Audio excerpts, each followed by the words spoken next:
Garage Woodworks is sponsored by Highland Woodworking. Visit them at their website at highlandwoodworking.com. Welcome to the Garage Woodworks video podcast.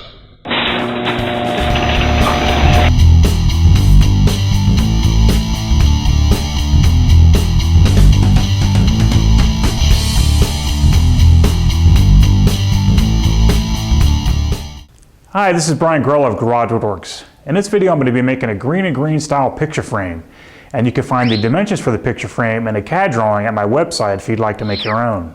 I went ahead and already milled the lumber to final dimension for the project, and I already made the template for the cloud lift for the top and bottom of the frame. In order to get the curves for the cloud lift for the top and bottom of the picture frame, I used a compass. And then I cut it out close to the line at the bandsaw and then fine-tuned it at the oscillating spindle sander. The first step in the process of template routing is to take your template and place it over your workpiece and trace out the profile onto your work.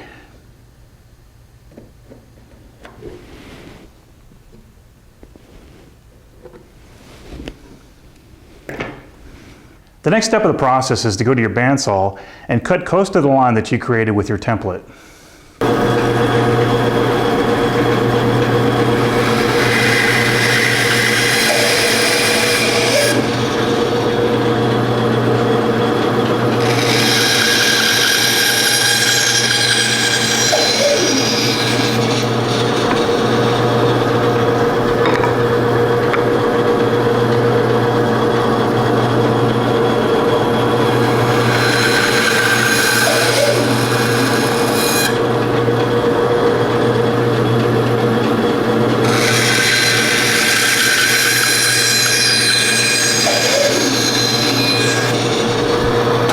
Okay, so the next thing we need to do is reattach the template with some double stick tape and take it down to the line at the router table using a pattern bit.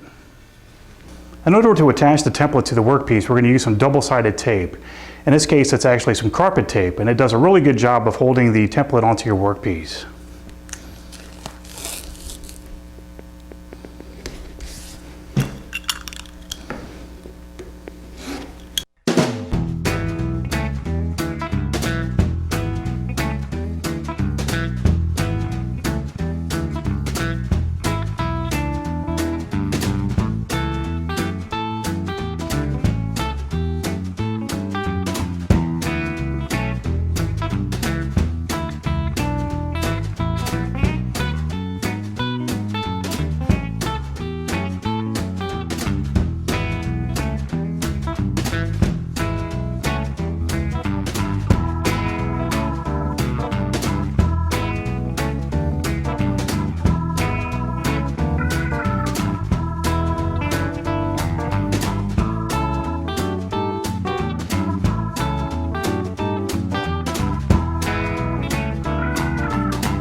The first pass that I'm going to make is going to utilize a pattern bit that has the bearing on the bottom.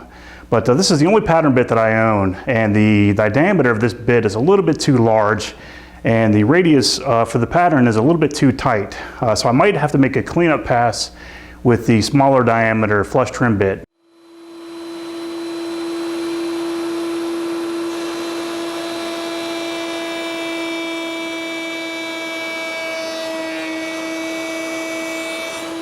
Okay, so now in order to tackle the other side and to safely avoid chip out, I'm going to swap this router bit out with a flush trim bit that now has the bearing on the top, and I'm going to flip the workpiece over and keep the template on the top. Okay, so I went ahead and swapped out the bit to a flush trim bit that has the bearing on the top, and now we can safely route out the opposite side and avoid chip out.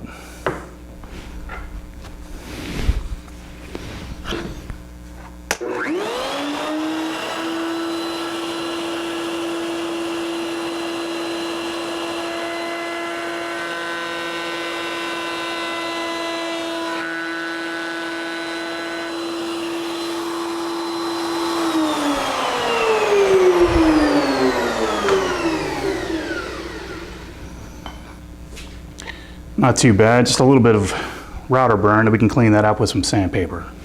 Okay, so after you've routed both sides, it's very easy to separate the piece just by pulling them apart carefully. After you remove the carpet tape, you might find a little bit of glue residue on your board. Now this is easily removed with a little bit of mineral spirits. Just dampen the rag and just wipe it right off. By looking at the CAD drawing, you'll notice that there are two pieces that have an accent of ebony running down the middle. Now in order to make the mortises to receive the ebony inlay, I'm going to use my horizontal mortiser.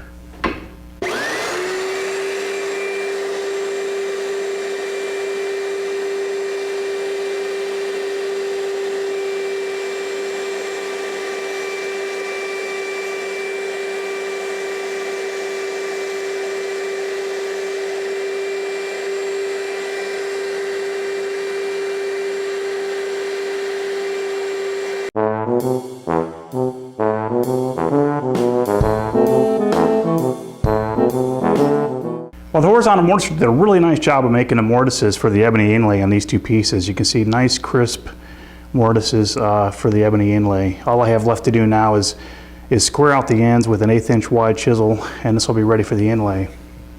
Okay, so I went ahead and squared off the ends of the mortises for the ebony inlay, and I have my ebony inlay already cut to width, but they're not cut to length. What I like to do is I like to use this fixture that has a piece of sandpaper glued onto one side and it has a 90-degree angle cut on the end. What I do is I take my ebony inlay and I rest it up against the fixture, up against the sandpaper, and I take a chisel and I use the fixture to rest the chisel up against as I take slivers off of the ebony little by little and keep going back and forth until I have a nice fit.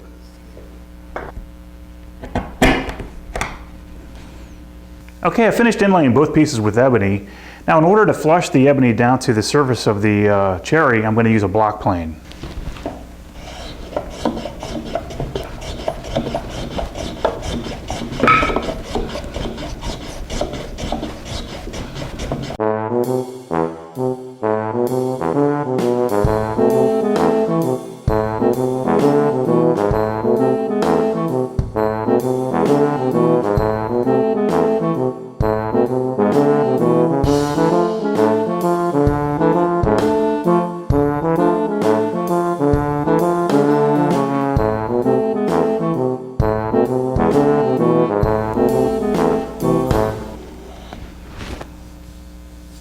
In order to take it all the way down to the surface of the cherry, I'm going to use a card scraper.